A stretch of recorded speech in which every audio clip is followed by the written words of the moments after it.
যুদ্ধাপরাধীদের ফাঁসির দাবিতে নারায়ণগঞ্জের চাষাড়া শহীদ মিনারে রফিউর রাব্বির নেতৃত্বে গণজাগরণ মঞ্চ তৈরির পর গত বুধবার নিখোঁজ হয় তাঁর ছেলে এলেবেলের মেধাবী ছাত্র তানভীর মোহাম্মদ তকি।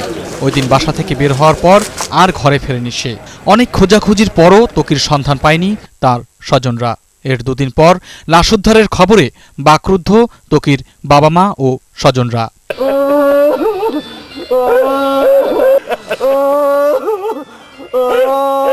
এলেভেল পরীক্ষায় তকি এবার স্টার মার্কস এবং পদার্থবিদ্যায় দেশের মধ্যে সর্বোচ্চ নম্বর অর্জন করেছে। এমন মেধাবীর মৃত্যু কোনোভাবেই মেনে নিতে পারছেন না শিক্ষক ও সহপাঠীরা। এই হত্যাকাণ্ডের দ্রুত বিচার দাবি করেছেন সিটি মেয়র ডাক্তার সেলিনা হায়াত আইভি। নারায়ণগঞ্জ শহরে কি এমন হয়ে গেল যে আমাদের তৌকিরকেই বেছে নিতে হলো?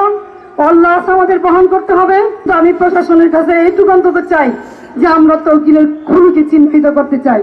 এই হত্যাকাণ্ডের প্রতিবাদে নারায়ণগঞ্জে পূর্ণ দিবস হরতাল।